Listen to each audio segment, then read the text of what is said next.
Hi, everybody. My name is Morgan Terrell, and I'm going to talk to you about the initiative and referendum process in the state of Arizona. So, to start, I will go over what initiatives are and referendums are. So, an initiative is the method in which voters are able to propose new laws or they can amend current laws. And referendums is a method in which voters can veto a current law. So, with the initiative process, there's a seven-step process. And the first step is they have to form a political committee through the Secretary of State through their system. And they need to designate a non candidate to act as a sponsor. And then step two, they have to file an application for a serial number through the Secretary of State's office. Once they've done that, they obtain the initiative petition from the Secretary of State's office. Once that has happened, then they need to make sure that paid or out of state circulators have registered with the Secretary of State's office.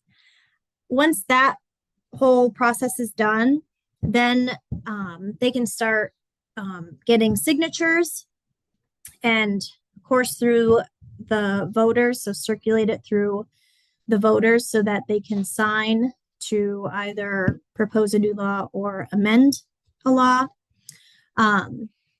Once all of the signatures are obtained, they're going to submit that petition to the Secretary of State's office. And those petitions have to be processed by that office. And they're really making sure that there are enough signatures for that to go through.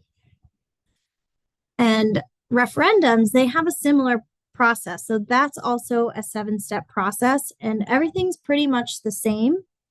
The process and each step is pretty similar to one another.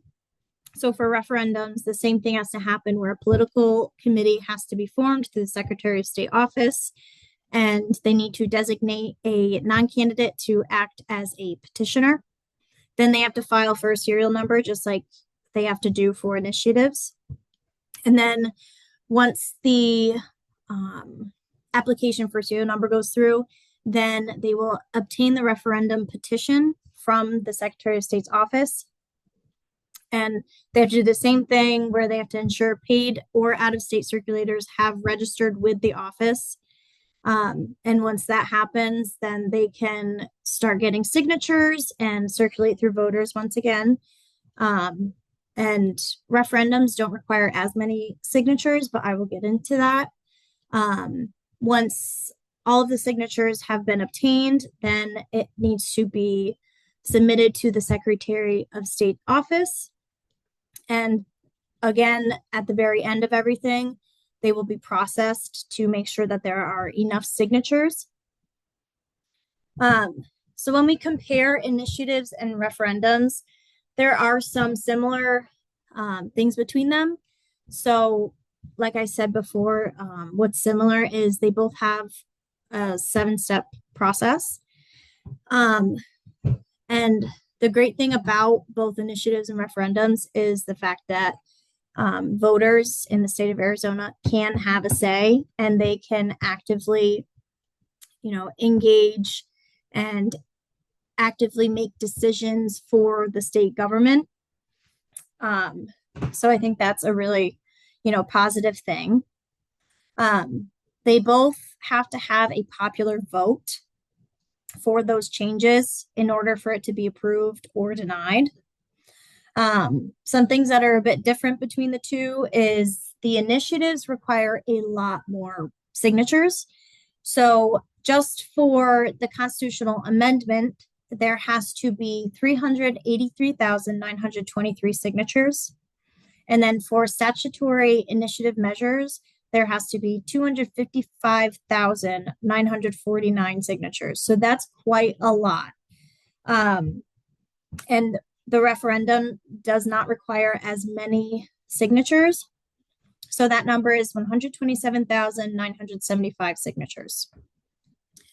So like I said, there are some good things about initiatives and referendums. So I think the biggest positive between both is, again, they're able to have a say. They they feel like their voices can be heard through this type of government. Um, and I think, you know, the voters in Arizona being able to have a say in what law they might want to propose or what law they want to amend. I think having some kind of control through that is a very positive thing. Another positive for initiatives specifically is they will have like a 4-month window by the time that they have their signatures to when it is processed and submitted to the Secretary of State office. So I think if you look at it this way, 4 months isn't that long until you're able to hear back if the initiatives were passed or not. So I think that's, a positive that you can look for. And some of the cons for initiatives is that it can be very time consuming because of the amount of signatures that somebody needs. If you think that's quite a lot of people that you'll need to require signatures for. And I think one thing that can be utilized, which is not currently being utilized, is using e-signatures. So having to circulate the petition through, hundreds of thousands of voters can be a very time-consuming process. But I think an e-signature would definitely make it more efficient and a lot easier for people to just, look at whatever initiative is proposed and either just say, no, I'm not going to sign it, or I will sign it. Some of the advocacy groups and citizens, because this can be, an expensive process and a time consuming process. They might not have those financial supports and backings for a gathering process that has to happen to get those signatures and to really talk about everything that's going on, and to talk about the possible changes to the Constitution and the laws in Arizona. And this is the same for both initiatives and referendums. There's a ton of different groups of people, and there might be one group that proposes a new law, but it's not going to be able to benefit a different group. So I think that's something to definitely be considered. And then some pros for referendums is that the voters, or a referendum can still allow the voters to have a say in that legislative process. So like I said, both initiatives and referendums, people are going to have a voice. They're going to be able to have a say. But I think, they're able to veto a law that they might not agree with, or a law that just simply is not going to benefit them or might even hurt them in a way. I think the positive about being able to veto a law, it really is showing the government in Arizona that they're not in agreement with a certain law.